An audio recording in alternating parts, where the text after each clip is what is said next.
Not your mama's house.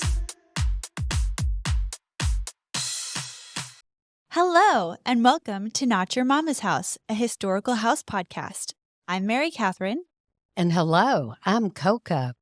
And welcome back for episode number 4. What? 4?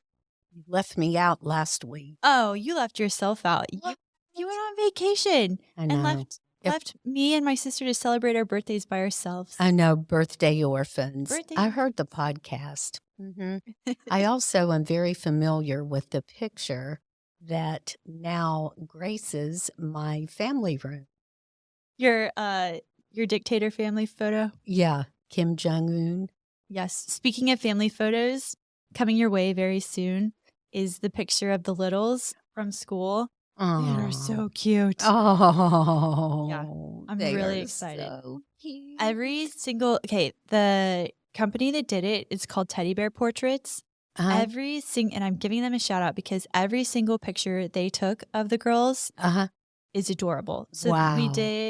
they did poses like individually, and then they did a sibling picture in their school uniforms, and it is so Oh, Yes. that is so sweet. Yeah. Oh my gosh. I can't wait to see them.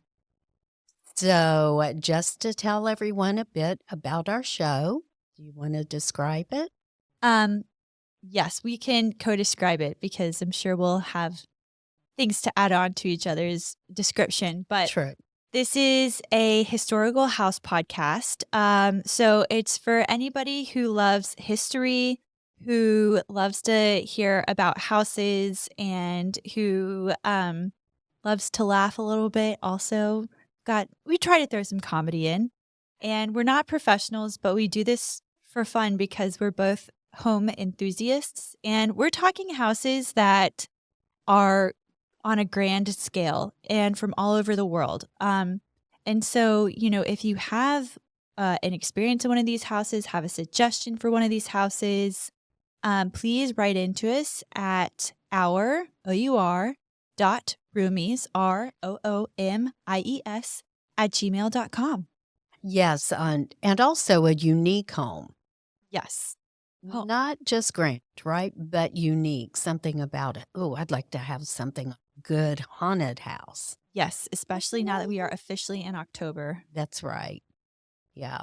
So I hear you really loved the birthday gift I gave you. It was so cute. I really can't wait to buy you one for Grandparents' Day, and then me, you, and Ellie can all get our pictures made in them together. Oh, that's so sweet. I know, we're just so cute. I would like to have one. I thought it was so cute. Okay, you can have mine. Okay, it's cowboy-ish.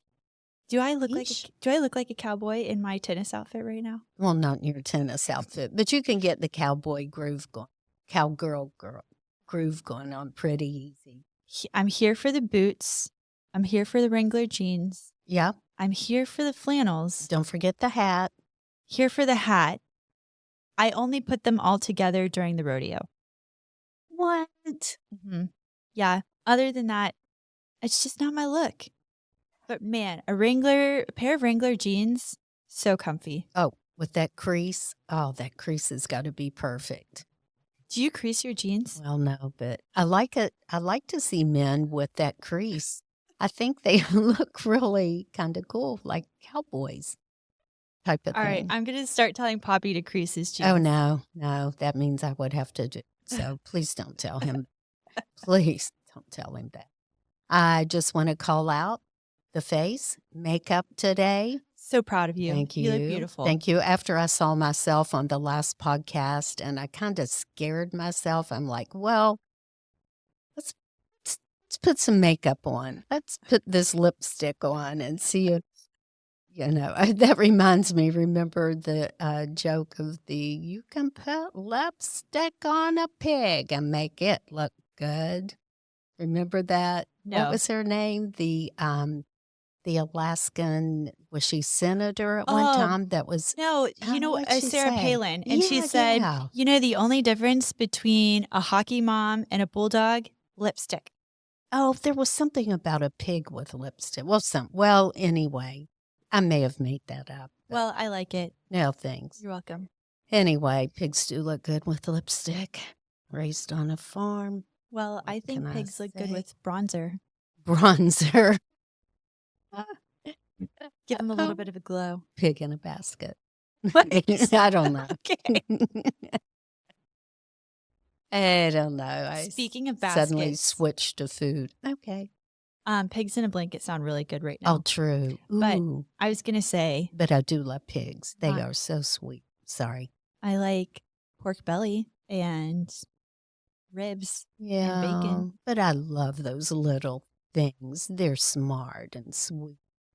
Oh, yeah. I know. It has been your dream to have a pet pig I know. named Penelope. Yes.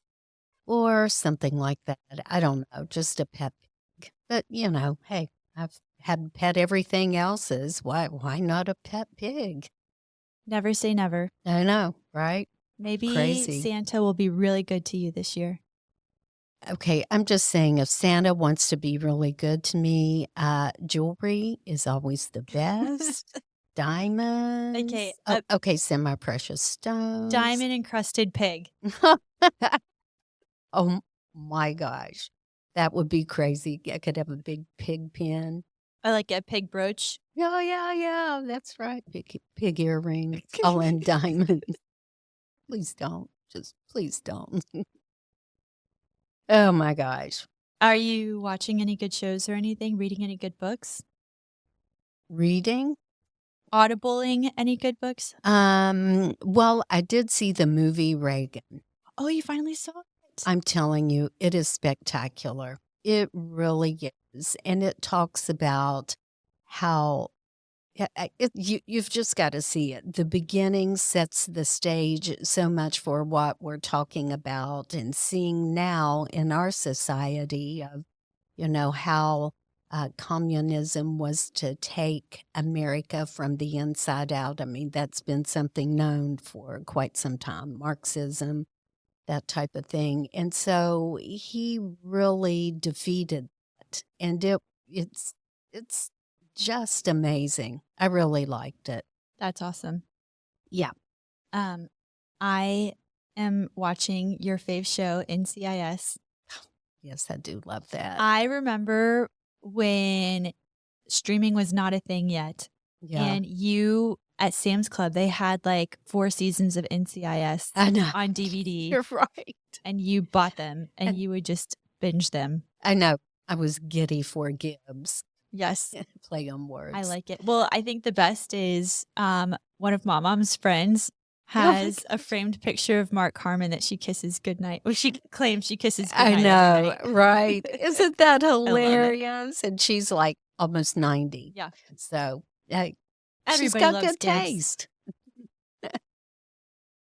I know that was my big conversation with her, always talking about Gibb. Yeah. Everybody really likes cool. NCIS. It is, and I was telling Ellie this last time, and since you listen to the podcast, you would know, but. Okay, so I didn't listen to the whole thing. 3/4. Good job. Thank you. So what I like about it is it's very, even though it is dealing with kind of like, terrorists and that sort of thing. Yeah. It's not so intense that you finish the show feeling really anxious. Yes. Yes. There's always a resolution at the end. Yeah.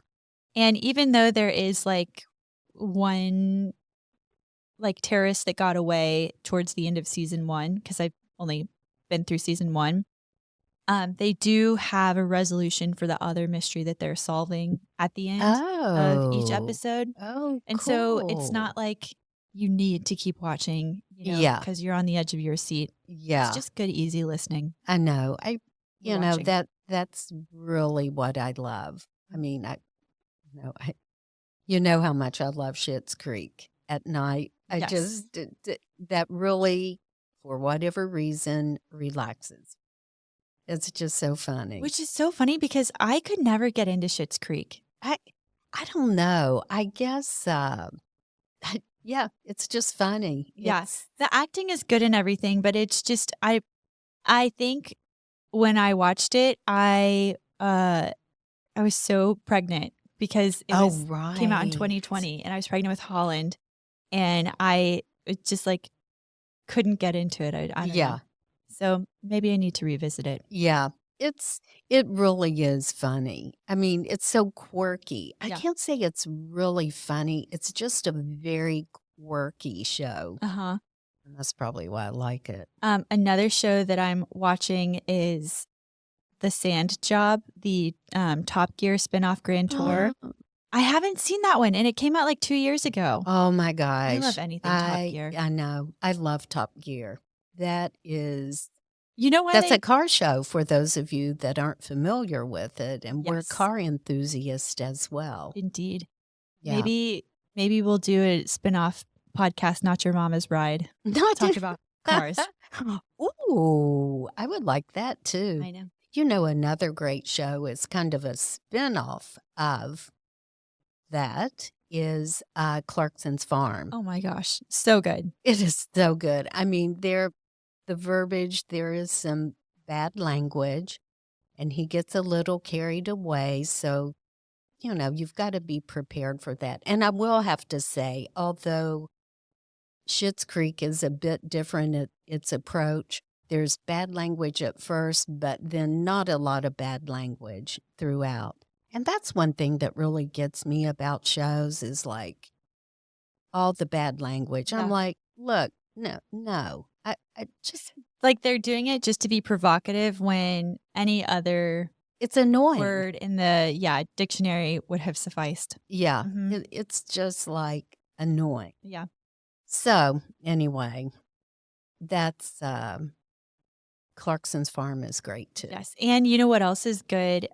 James May, Our Man in Japan. I never could get into that. I know. I mean, you know, I just think Jeremy Clarkson is like the best. Well, and I think the difference is like Clarkson is a really charismatic individual. He really is. And James May isn't. And so I think that's why I kind of like it. Like he's almost got like a Larry David kind of Curb Your Enthusiasm personality. Yeah. And so there are just parts of it that are so goofy and so funny. Yeah, he is goofy. Yeah. I mean, he's really goofy. And Jeremy is just Jeremy.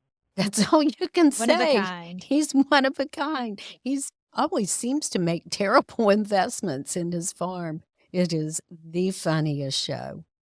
But anyway, so should we move on? Yeah, let's do it. Okay. So, sorry. Real what, fast. you're interrupting me? I'm I can't sorry. believe it. I just wanted to say, as you may or may not know, on our very first episode, we did the Biltmore Estate in Asheville, North Carolina. Aw, And that whole area has been completely devastated by Yeah. Hurricane Helene. So we just wanted to say thoughts and prayers to you all yeah, God who- bless them. who may be suffering. Just know you're in our prayers. And Samaritan's Purse, which is based in North Carolina, Yeah. they've been doing literally the Lord's work out there. They were, first on the ground. Mm, And then Elon Musk set up Starlink out there for the satellites wonderful. because all the cell towers came down. And so that was the only way the first responders could communicate was the Starlink that Elon Musk set up. So Yeah. anyway. Gosh, it's just so sad. I mean, it's unbelievable. But growing up in a mountainous state like West Virginia, I remember Williamson, West Virginia, same thing. I don't know. It's probably been, like maybe 40 or 50 years ago, wiped off, just wiped completely out. But to have such devastation in such a large area, like Eastern North Carolina, Eastern Virginia. No, not Western. Eastern. Well, it's like left or right. Always go the wrong way. Yeah, I'm sorry. Western. Let me rephrase that. Western North Carolina and Western Virginia. Just all of that area. Yeah. It's pretty heartbreaking. So, yeah, agreed. And praying for those folks. Yes. All right. Let's get into it now. Well, all righty. Let's see. Whoopsie daisy. So you have made me work. I am not supposed to do this when I am retired. I am supposed to be just a cool grandmother. Okay, but listen, you need to stay mentally sharp so your brain doesn't Okay. become a pile of mush. So this is me challenging you to do that. That's true. Mush. I do get that. And by the way, I've done research on at least 2, if not 3 houses. Yeah. No complaining over here with my 3 kids and my PTAs and all of my stuff. I'm just saying. Well, I have a husband 2 cats that are 2 really needy. cats. They are needy. And I travel. For fun. Okay, for fun. But you know what you could do? What? Download a bunch of stuff, and then on the airplane, just do. Girlfriend, I did that for years and years and years with work. I ain't doing that. No way. Well, not all of us can have Poppy's skill of being dead asleep before the plane even takes off. I know, that's true. Amazing. It's amazing. And I know. snore. Oh my gosh. Our flight back from North Carolina, we were in the Outer Banks last week. It was like, I got a little embarrassed. Felt sorry for the person that was sitting between us because he likes the aisle, and I like to be by the window. So there is always a poor, unfortunate person in between us. Oh my gosh. I know, it was sad. You're like, I don't know him, but he's being really loud. I know. I'm like, oh, do I punch him? Do I punch him? I mean, like, wake up type of thing. Honey, can you please not snore so loud? How aggressive of a move would it be if you did kind of nudge him and nobody knew that you were related to him? Oh my gosh. Like, you know wow. what? Now that you say that kind of happened when we were on the plane. I think I don't know. There was something that maybe we were sharing something, food, or there was something, I was handing him something, and I kind of elbowed him? Well, no, because there was someone in the middle, but I reached over in front of the person. I said, excuse me, and reached over, kind of touched him, and he looked at me. The person looked at me strangely. I said, it's my husband. We don't sit together. He sits there. I sit here. Sorry, you're in the middle. I may not have said that exactly like that. Anyway, poor That's guy. funny. To put up with me, he is one brave soul. So today our discussion will center around the King Ranch Palace, which the King Ranch Palace is located on the largest ranch in the United States. It's called the King Ranch. So before we delve into the history of the King Ranch Palace, just going to give you some information on the King Ranch. And I think you'll find the home itself and the background of the King Ranch to be unique and worthy of the discussion. The story, I just love this story because it clearly illustrates the American dream. Richard King was born in 1825 in New York City to Irish immigrants.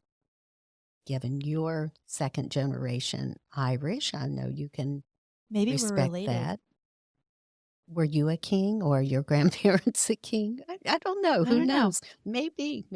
Anyway, because his family was destitute, he became an indentured servant to a jeweler at the age of 11. So, Okay, I'm sorry. If you're going to be an indentured servant, it's a pretty good one to be working for. A jeweler? I know, right? I mean, you can't hate, well, I don't know. So, as the story goes, and from what I've read, that the guy was very, very difficult to work for. He was never satisfied. He just, let's see. Yeah, he was a very difficult man. Sorry about that. And he was just very difficult to work for and with. And according to Texas Monthly, it is said the boy was chafing under the mistreatment of the jeweler. So it's also been said that it's difficult to shackle greatness. It's true. I love that. I do too. Because the person that has that feeling or that has greatness embodied in themselves is never satisfied with their current circumstances. So, at the tender age of 11, the restless and adventurous young Richard King took off, and he had made contacts in Manhattan, and he soon stowed away on a ship headed south. And King was allowed to prove himself by working as a cabin cub for the remainder of the journey south. Oh, Which so he is, paid his way by helping yeah, him. yeah, I like he that cabin did. cub. Isn't that cute? It's so cute. I know, cabin cub. Cabin cub. I guess when you grow up, you're a cabin lion. I don't know. Cabin bear. Cabin bear. In your den. Yeah. Cabin bear in your, yeah. So quite interesting. Richard spent the next several years learning the steamboat trade, and he distinguished himself as a tireless worker and a fast learner with an ever keen eye for opportunity. Did he, in the steamboat trade, was he on the Mississippi or was he like in the ocean? I am getting to that. Okay, I'm sorry. That's okay. That's okay. Actually, I don't know that. To be honest, I'm getting to something else. Oh, okay. I don't really know if he was on the Atlantic headed down or I'm not really sure. Just All I on know, a steamboat. he was on a steamboat headed south. Got it. Now, where was I? Sorry. So, no, feel free to interrupt.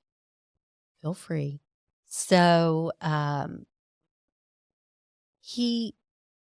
okay, this is what it says. So he quickly started learning the business by traversing the Alabama and Florida rivers, and he became a captain in 1847.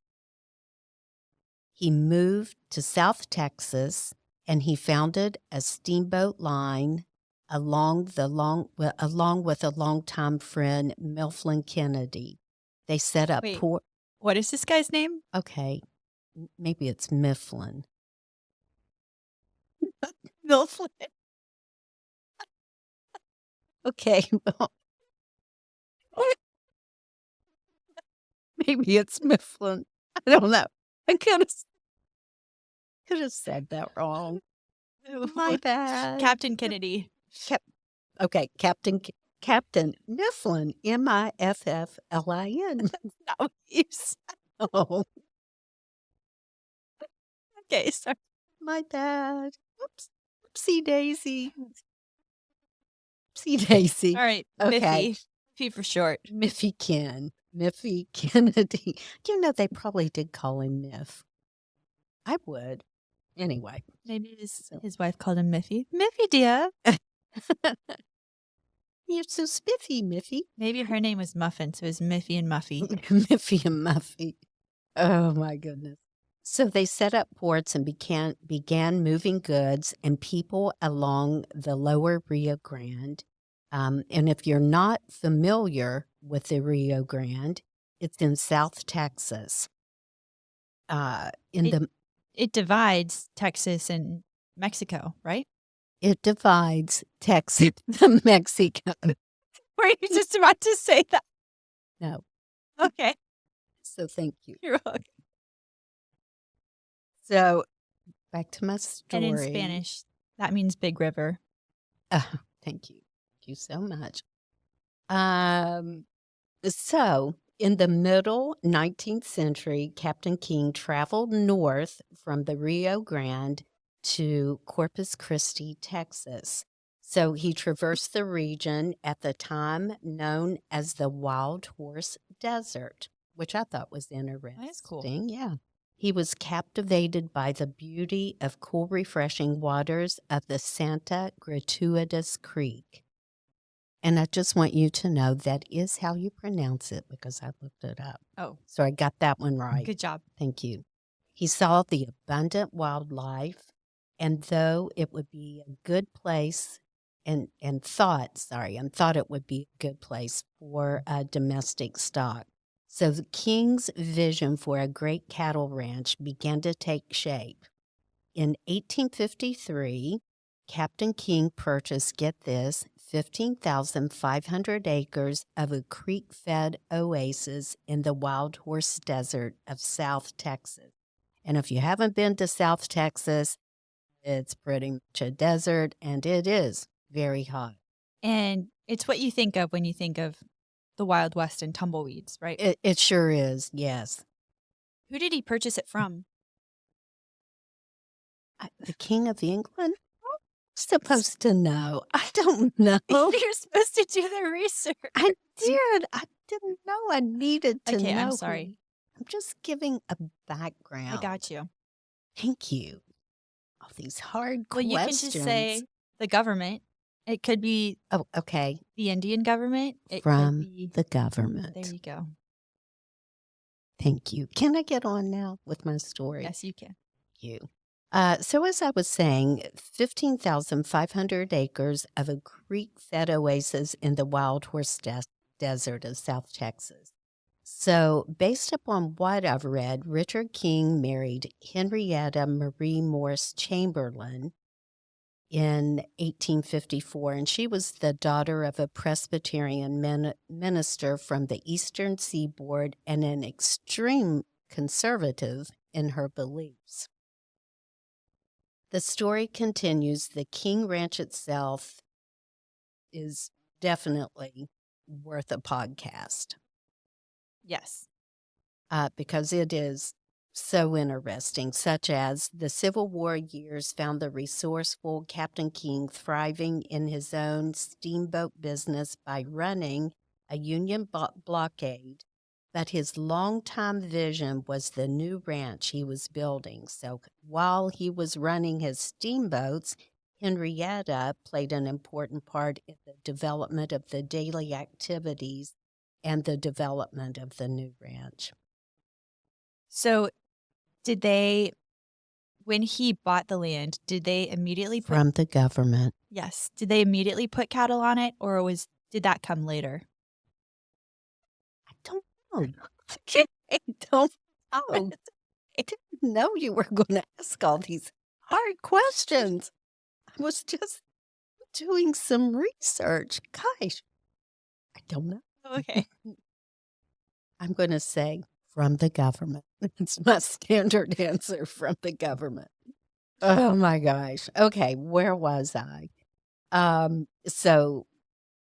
Today, the King Ranch covers 825,000 acres, which is greater than the state of Rhode Island. I thought you were going to say, which is greater than the amount that he initially bought, because that would also be true.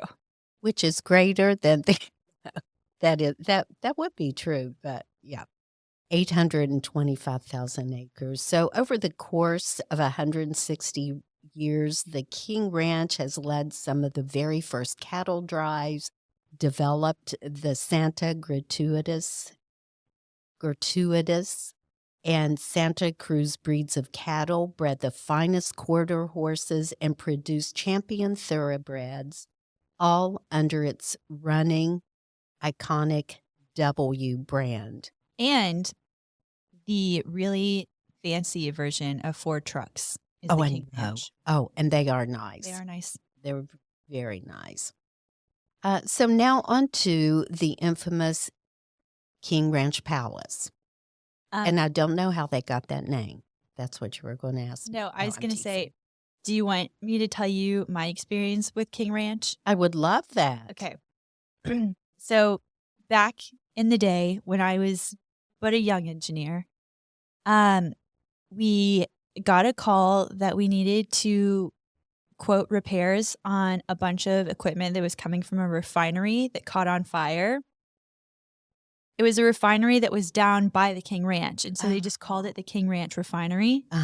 And what had happened is, I guess someone was working on a pipeline up from the refinery, and had put set like a tool or something inside the pipeline while they were working on it, forgot, closed it up, they turned on the flow, and so this wrench or whatever went barreling towards some equipment and, slammed into an impeller and caught the whole refinery on fire, and it Oh, burned for several days. oh my gosh. Yeah, and it was what was crazy is some of the, pumps and stuff we were looking at because we had their kind of heritage or, like, how long they'd been in service. Some of them Right. had been in service for, like, from the 20s and 30s.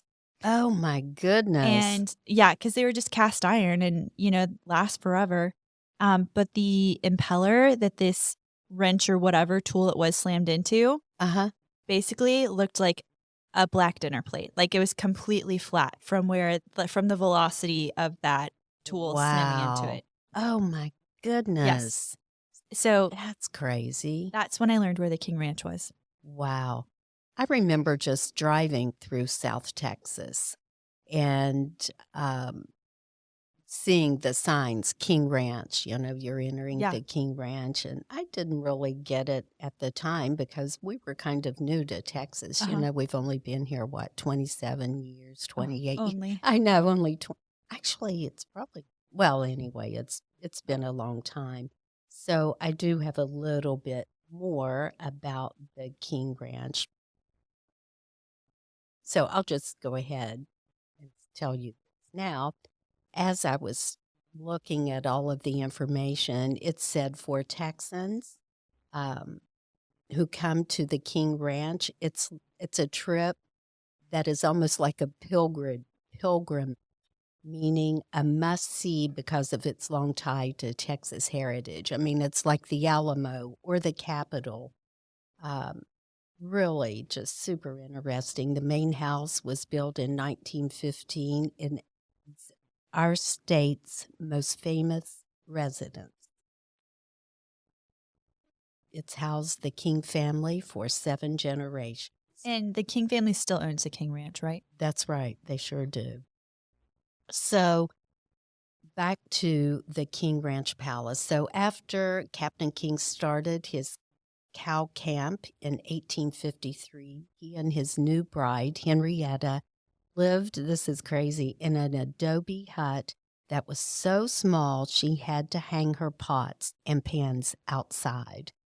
There seemed to be little chance the Kings would survive. I mean, just think about that. I mean, gosh, let alone even get a cattle business going. You had Comanche Indians on one side and border bandits on the other side. They roamed that area just at will. And during the Civil War, the land was raided by Union soldiers as we've seen on many TV shows, these bloodthirsty cattle and horse thieves.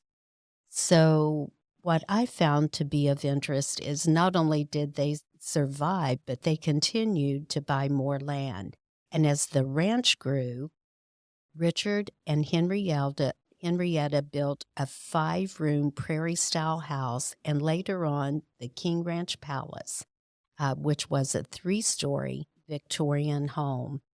That dwelling at that particular time was a marvel, and the residents in this and the only residence in this sultry stretch of country for miles around. So if you can imagine that, I mean, just think about South Texas now, and Think about living someplace like that, so desolate and hot without air conditioning. oh my I mean, gosh, that just takes a different type of person. And sure, I just don't even know how. I bet that they did, given there was a river close by, they did have some sort of breeze coming off of the stream. But still, Not much. yeah, From what I was reading, not much. I mean, of course, they do have on the porches the outdoor sleeping rooms or right. beds, but I mean, still, how much air is circulated Yeah. in South Texas? I just don't even know.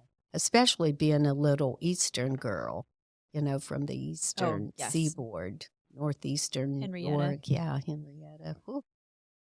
One tough lady, let's say that for sure. So, What was interesting as I was reading, and I didn't really add too much in about this because I thought it may be confusing, but they did initially build a home after this 5-room prairie style house, which was a Victorian home. But when Henrietta was 79, and I think, believe the year was 1915. Actually, yeah, I think it was January the 8th, 1950. I don't know, something like that, but definitely 1915. The house burnt to the ground. The Victorian house? Yeah, yeah. Um,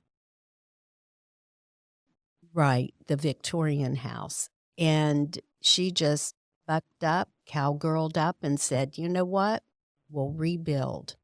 And by that time, Richard King had passed away. So she worked with her son in law, her daughter's husband, and they started the project of rebuilding the home. And at that time, he was also running the King Ranch. But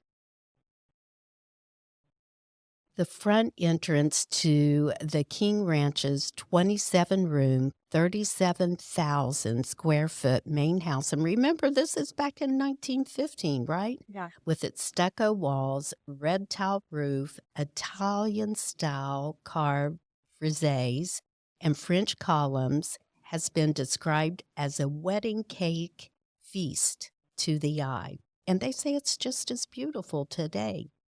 The driveway it consists of crushed white shells, which lead to the front door. And there's a cannon that came from one of King's riverboats, which is placed right out at the kind of, I guess, the end of the driveway. I haven't been there to see this, but to protect the house from attacks. The north entrance to the house features art glass inlaid with the letter K and above the which is above the door, and an ornamental gate designed by Tiffany. Henrietta, at that time, after the house burned and they started rebuilding, I said she was like 79. She knew the main house needed to be big enough to accommodate the family's guests and business partners. If they're willing to travel all the way to the remote South Texas, then at least she could do is feed them and put them up overnight. So, practical as ever, Henrietta said that she wanted the main house to be so comfortable that the cattlemen, which I love this, who had been working all day long, would not feel the need to take off their boots when they walked inside. But she also wanted to create a family legacy and make the home a gathering spot for years to come for her 5 children, her grandchildren, and at that time, a growing brood of great-grandchildren. She also wanted the house to be so comfortable that the cattlemen who had been working all day. You just said that part. Would be willing to take off their shoes. Well, that's not what I was going to say. Oh, it's not? Oh, okay. But if I were going to say that, that means I would have said it twice. It's true. Okay, thanks. Okay, I have a question. Okay. Did they still have their riverboat business when they had the King Ranch? Like, were they running both of them? Don't know. Okay. Don't know. This is not a Didn't know I this is was not a supposed to. mercantile podcast. No, thank you. Thank you very much for calling out the fact I don't know that either. I just wanted to know where they got the money to build such a big house. I don't know. I mean, from the King Ranch. I mean, I think obviously in reading the material, as a captain, he had done quite well. He had developed all of these ports and, shipped product in and out. And by the way, that is a good question, but had shipped product in and out.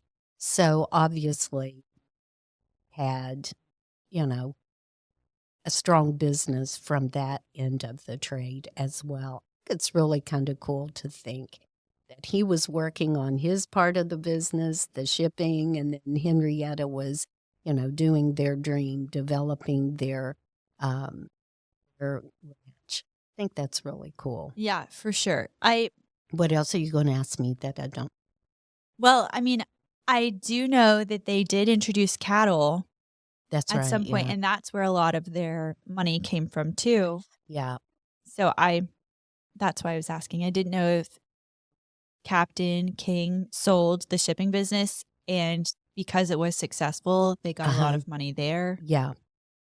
I mean, that is a good question. I'll follow up on the next podcast. Oh, wait, I'm not going to be here next week or the week after. Okay. Your sister can follow up. I'm just going to permanently replace you. I'm just kidding. Okay, here's the deal, though. Okay. Given your plane flights, you have no excuse to not at least do one house worth of research. True. Maybe. We'll see. So I'm not committing. Seems I very am not committing. I am retired. I am not committing to it.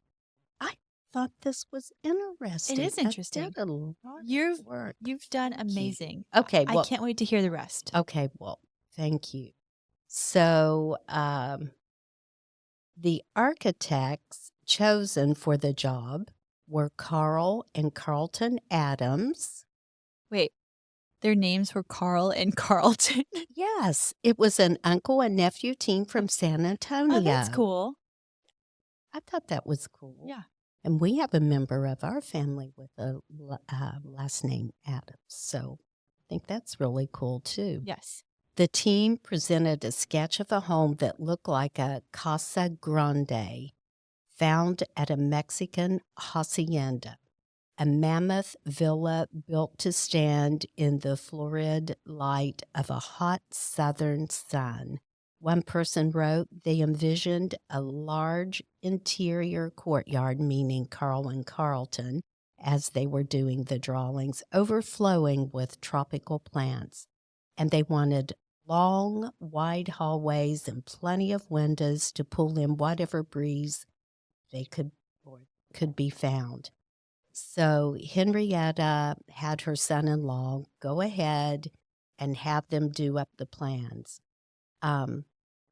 for the house. And this is really great also. So they hired Tiffany Studios in New York to design the interior of the main house, which included installing all the fixtures and selecting the furniture. Like all the light fixtures?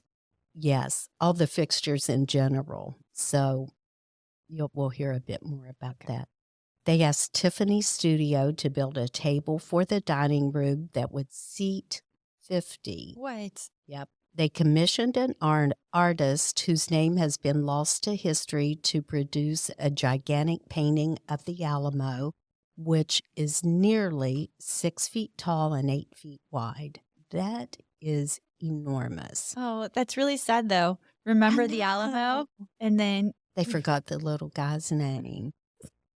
I wonder why he didn't sign it. Doggone. So, here, PSA, always sign your artwork, even if it's amateur. You never know. I know, right? They also decided to hang paintings at the ranch's landscape, or of the ranch's landscape, and of the ranch's wild stock, livestock, and they were all commissioned to James McCain, a San Antonio artist who Henrietta especially admired. I don't know what that means, but I guess she loved his work. Fangirling. Yeah. So the construction of the home and work on the interior took 2 years to complete at a cost of $350,000. So if we just adjust that for inflation, and go ahead and you can do the adjustment if you would like, but in 2016, when this article that I read was written, at that time the cost was $8 million. So I've got to think it was $12 million. Really? Yes. Oh, it is $12 million. No, I don't know. Oh, okay. I'm going to tell you right now. Okay, I'll continue to go on. But on May the 20th, 1915, in an article headline, Texas's largest ranch has finest ranch house in the world. I mean, that's amazing. The San Antonio Express gushed that the house captured the glory of the sunlights, the restless pulsings of the mighty Gulf, and the night winds bringing the lowing of thousands of cattle and the melody of the bird-haunted prairies. I like it. Isn't that pretty? That is very poetic. I know. I don't know who did that article for the San Antonio Express back then, but really sounds well done. Do you want to know? Okay, you said 350,000. Yep. So in today's money, I was pretty close. 10,908,000. Really? Yep. I'm surprised it's not more. I really am. Gosh. Okay. Wow. Besides the enormous dining room, the first floor included a spacious entrance hallway, as was originally discussed in the design, an expansive grand salon, a library, a music room, a couple of offices, bedrooms for business partners, and a long reception hall that featured mountain heads of cattle and bucks. Lining the marble stairway of the second floor was an ornate Italian bronze balustrade. That is a mouthful. I know. I had to look that pronunciation up as well. In the stairway itself were the 18-foot tall stained glass windows, which was a special Tiffany touch. Think about that. 18-foot stained glass window. That's why I can't believe it would be $10 million today to rebuild when you've got such things as an 18-foot stained glass Tiffany windows. Yeah, although I know Tiffany was very popular back then, but I wonder if their clout really came later, and so they were maybe not as well known. But but to my point, being look how much Tiffany is today. Oh, I know. I mean, think that those windows But I'm saying themselves. back during then, they weren't as expensive because it wasn't as valuable as it is today. Right. I see what you're saying. So at that time it was 300. So that's not the estimated value. That's just, I see what you're the saying. cost of materials. Just think what a pain in the rear it would be to clean that window, 18 feet tall. And you're in the sandy desert, basically. I mean, this is an oasis in the sandy desert. So there's sand blowing all the time. Yeah. Well, I don't know what the staff was like then in terms of the number of people serving, the family. I'm sure it was a tremendous amount, but now, it's not used that frequently. I think the family still has access to it, by booking in advance and that type of thing. But today they maintain, I think it's 3 or 4 cooks, a total of 12. Got it. To take care of the house. So probably it's not one person that's job is to just clean the window. Yeah. But still, what a task that would be. That would be a task. Yeah. Let's see. There were 12 bedrooms on the second floor, each of which contained fireplaces and adjoining bathrooms, leading back to the original ensuite, right? Yeah. And also the fact when you mentioned fixtures earlier, I would imagine that these bathrooms were adorned with Tiffany fixtures, as it said, fixtures all throughout the house. That's very newfangled of them, too, to have indoor plumbing. Right. Ensuite at that, right? And kind of in the middle of nowhere. Right. Wonder where the sewage was. I was just thinking that. Septic tank. Just don't think. Don't think. Yeah. Fertilizer. Oh, that's really true, right? It's a good place. So Henrietta lived in a 3-room suite on the second floor. And she was said to, after her husband passed away, that she always wore a black dress and walked around the garden, pointed to the cooks every morning about what vegetables to cook. And um, it's also really cute because obviously she's a very, very religious person, a teetotaler. And she said that at the end of every evening, so I am assuming based upon what I've read, that all these cowboys are coming in and they're having dinner together, right? Uh-huh. That they would conclude the evening with different readings, much of which would probably have been the Bible at the time. And favorite her favorite song, Rock of Ages, which is an old Southern Him. hymn, which I personally love, was sang at that time as well, every single week. And so after they would sing the Rock of Ages, everyone would retire to the bedrooms, and then at sunrise, they would be awakened by the beloved plume-tailed peacocks that strutted on the lawn. Well, I've got to tell you right now, there is nothing worse than trying to sleep with peacocks nearby.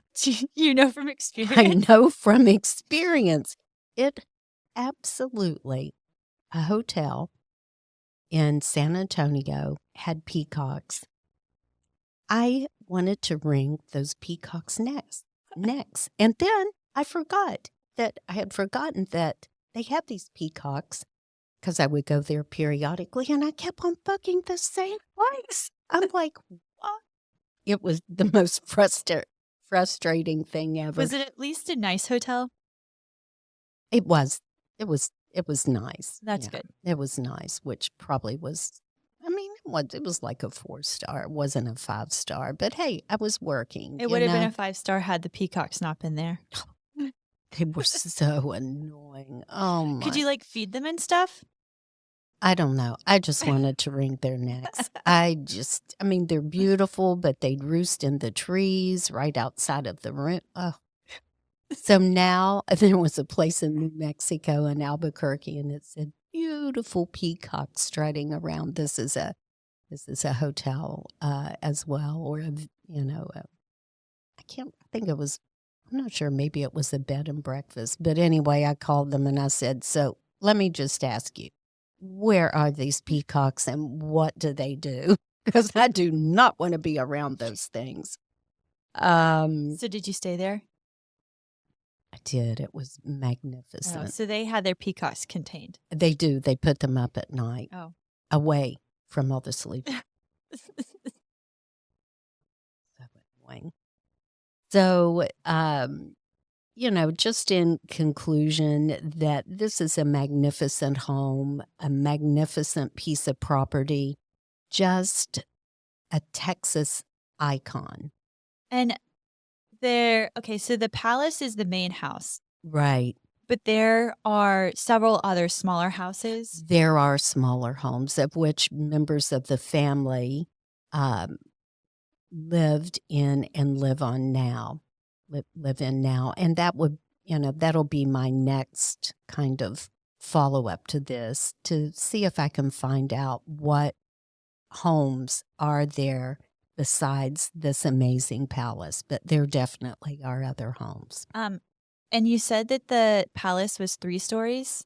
It is. What's on the third story? Don't know. Okay. I don't know. You know what you can do? It did not say that. I know, but here's what I did for the Biltmore Estate.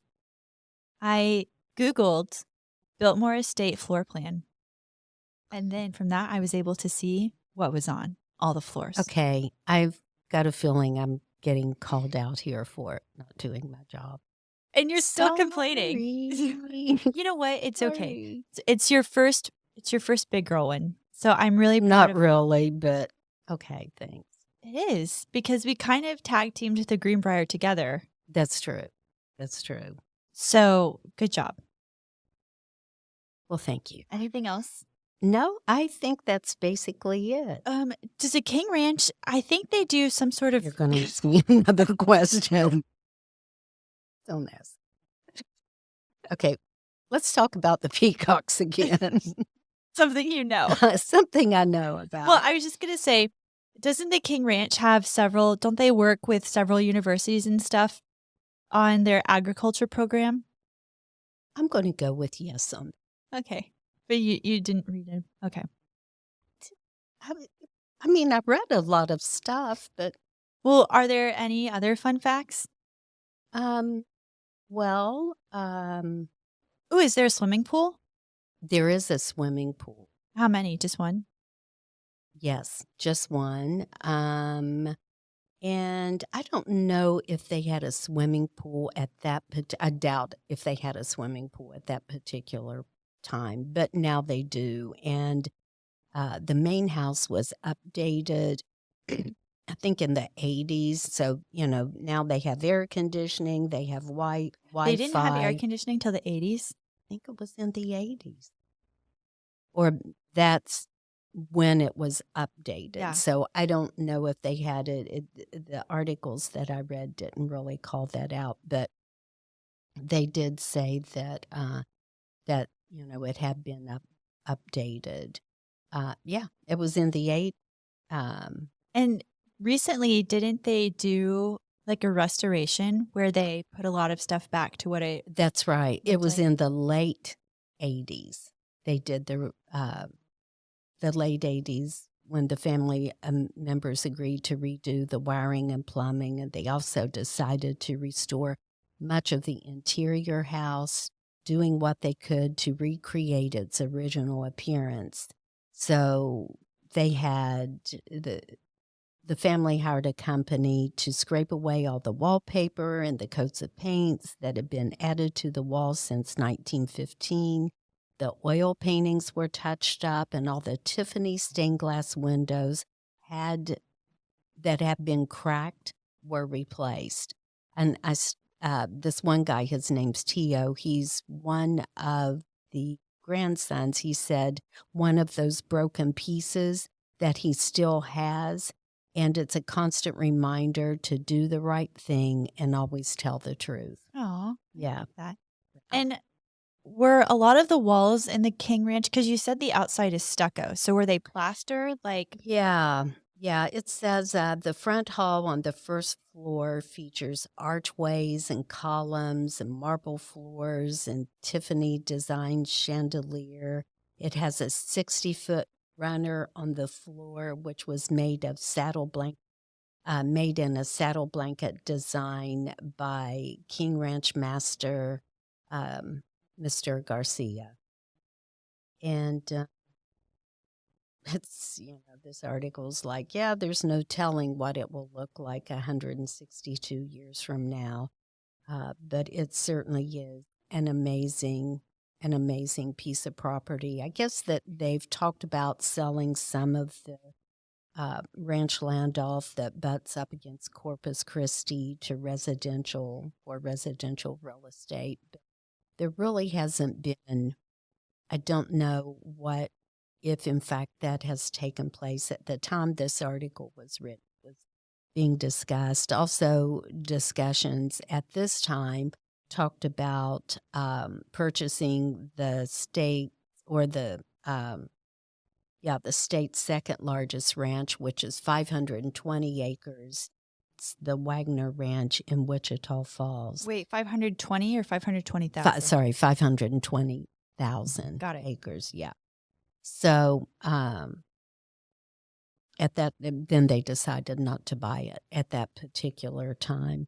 So really, once again, just worthy. I mean, you could go on forever about the ranch and the features of the house and, the history. It's just, I mean, you can imagine since the mid to 1850s, and there's some well-written knowledge and history of the house, the homes, such as the original homes that Henrietta and Richard King lived in.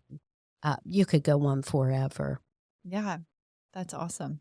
So that's kind of my conclusion for this. But part 2, we'll take a look at the other homes on the property. Excellent. Well, thanks for listening to this hot mess. And God bless America. Amen.